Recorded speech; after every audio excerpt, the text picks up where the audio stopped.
So, rare breed versus the world. This is a topic that came under fire when we saw Hoffman Tactical create a forced reset style trigger that infringes on the patent that is currently owned by Rare Breed Firearms or Rare Breed Triggers, who is supposed to be the exclusive licensed manufacturer of the forced reset triggers. A lot of people are very upset when they saw that Rare Breed sent a cease and desist to Hoffman Tactical telling him to no longer distribute the files for the printable parts that would convert a standard trigger group into a forced reset trigger group. A lot of you were very upset when you saw this. I am not a fan of this, obviously, but I had a chance to speak with Lawrence DeMonico. I wanted to have a chance to hear his side of it because there has to be more than just greed to this. And when talking with him, I got to learn a lot. I'm thankful that I'm able to share this information with you. Ultimately, I know that Lawrence is going to have an opportunity in the near future to discuss this and have a much better, well-represented, long-form content in order to describe the entirety of the situation. But I feel as if I owe it to the community as a whole to give the information that I was given and share it with you. So before we do, though, I do want to say thank you to everyone that supports the channel. Like, comment, subscribe, notifications, all that stuff. Make a comment about the amount of dog hair that is always on my clothing. I'm sorry, I got a white dog. It just is what it is. Use any of the links down in the description. Support any of those sponsors that support me and that will, in their whatever, support me. We're going to try to do this without any cuts. So I had a chance to speak with Lawrence DeMonico. For those of you that don't know, real quick on the situation, Lawrence DeMonico runs Rare Breed Triggers and Rare Breed Firearms, the producer of the Forced Reset style trigger. They initially sold that through Big Daddy Unlimited.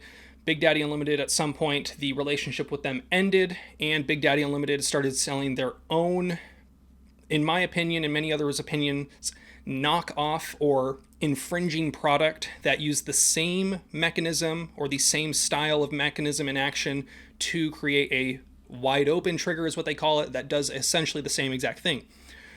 Rare Breed then sued Wide Open Triggers for patent infringement. At one point, a cease and desist or a injunction was placed stopping Wide Open Triggers from selling it. That was lifted, but is expected to go back into place once some procedural things with the courts are done, or at least that's my understanding of it as of right now. There's some other companies out there that are manufacturing them, but none of them are as well known as the two big players, Big Daddy Unlimited on the Wide Open Triggers and Rare Breed Firearms and the Forced Reset trigger.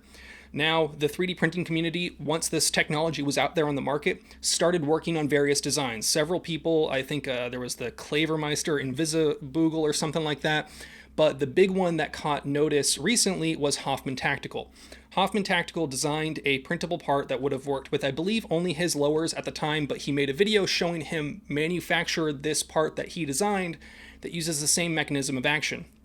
Tim Hoffman, awesome guy. I love him. I love his enthusiasm. All of the videos that he makes are very entertaining. He's a very positive guy in the community, and a lot of people really like him. So when people in the 3D printing community saw that someone was trying to stop the signal, they were very upset with that, and they were very upset to see their golden boy, because let's be real, Tim Hoffman is one of the few people in the community that puts a face to their designs. I'm sure many others do, obviously, like there's Kevin, Control Pew, Ivan is anonymous. Many other people are anonymous. And then you have the golden boy, in my opinion, which is Tim Hoffman. So a lot of people were very upset to see him targeted through this. Now, I'm going to read to you a text that Lawrence sent me while we were on the phone, just so that this is something I believe he sent to someone else that wasn't accurately portrayed. So he sent me this text so that then we could talk about the concepts, but I would always have this to refer to. So I'm going to read this text to you that describes why they actually sent that cease and desist to Hoffman Tactical, and then I'm going to kind of summarize some of the things that we discussed over the phone. So this is very simple. Our IP attorney has a standing order to pursue any and all infringers. We cannot simply pick and choose who we decide to pursue for infringement. Taking action against one while giving another infringer a pass can have significant negative repercussions for us in the future litigation. We don't really have an option and must pursue all infringers. The best way to explain it would be to say that Hoffman Tactical's printable parts turn a regular trigger into an infringing forced reset trigger. The parts have no non-infringing use. The person who prints and uses the part is a direct infringer. By providing the necessary means and instructions, Hoffman is an indirect infringer. Indirect infringement give rise to full liability under 35 U.S.C. 271 B and C. Hoffman might be the nicest guy in the world, and to be fair, other than this infringement issue, I've got no other reason to believe otherwise. It's unfortunate that we're in this position, but with that said, I'd love to avoid more litigation and would be more than happy to speak with Hoffman directly to see if we can get on the same sheet of music. So, in my conversations with Lawrence, everything that he had to say about Hoffman was very positive. Everything that he had to say about having to do this to him was very begrudgingly, and he was very clearly not happy about having to do this because in his legal team's mind and in his mind, they have to. Some people don't think that the law applies to these 3D printed parts when you're just distributing or giving away the files and the instructions. Other people disagree. One of the things that Lawrence talked about is how some courts have ruled in the past that giving away the files and information is the same as selling. He's not saying necessarily that it always is ruled that way, but he's saying that some courts have looked at distribution for free, this information, is the same as selling that information, and it's a very muddy situation, in my opinion. He said that he's going to have an opportunity to explain this much more in depth with their lawyers to explain why. Again, if they were to, the big thing is that they are of the opinion that they have to, because if they don't stop these random people, or if they don't stop everybody from infringing on their sole exclusive rights to this patent, they wouldn't be able to stop companies from stealing their IP, like Big Daddy Unlimited. So they have to go after the small guys as well as the big guys, is what they're explaining to me. Now, Lawrence is a very professional guy. He is very willing to take criticism, and throughout the conversation that I had with him, I'm not kissing his ass. I have absolutely no reason to kiss his ass. Rare Breed won't ship triggers to California, so I have nothing to gain directly from him. So I asked him some tough questions, and I asked him if there was a way that this file could be out on the internet for educational or demonstration or games purposes. Who knows? Whatever purpose, just to have out there. If there was a way for it to exist out there on the internet without having to risk the inability to defend their patent suits against other companies, would he be open to that? And he was very receptive to that idea, and he appreciated that sort of input. I think that ultimately you cannot put the genie back in the bottle. These files are out there and they're being shared everywhere.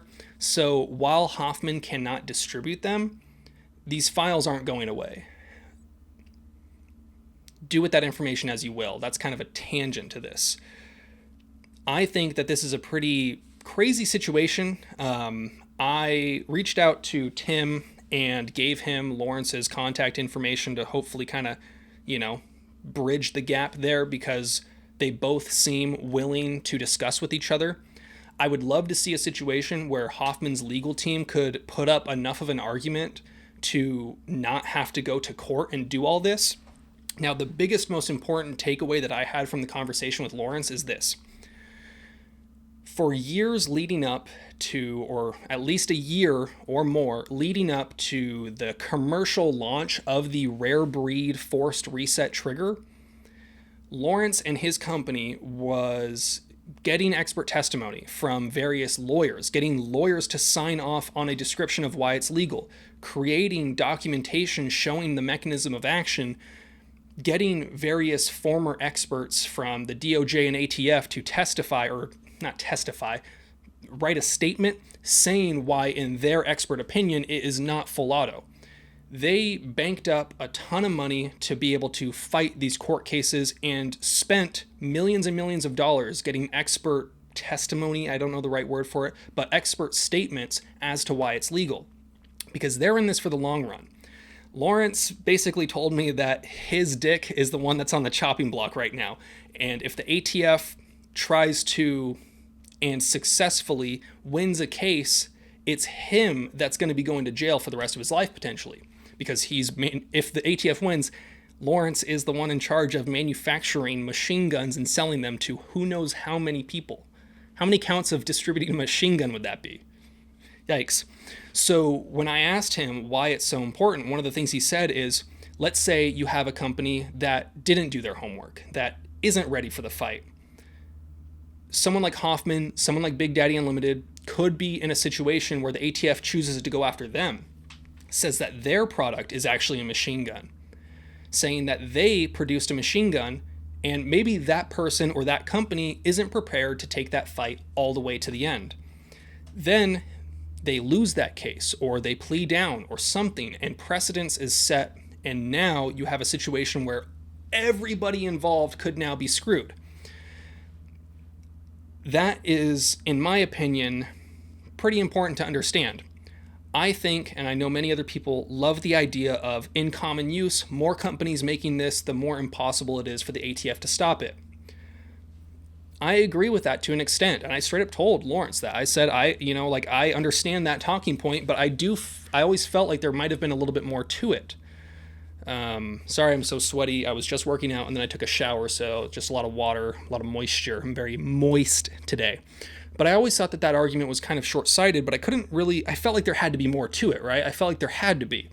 And after speaking with Lawrence, I kind of understand that there is more to it. Hopefully this was eye-opening for you. Hopefully this was good information for you. I'm trying to be as neutral in this as possible, or as middle ground, so that I can provide you the best information. Because sometimes with this whole rare breed situation, we've had not the best information come out. It seems like there's just a lot going on, a lot of balls in the air, a lot of juggling, right? So I am trying to be better about the information that I share with you. If you appreciate that, would definitely appreciate a comment, like, subscribe, all that stuff. Share this with a friend, share this on Twitter, Instagram, Facebook, that kind of thing. You guys know the drill. Have fun, be safe, stay dangerous. Peace.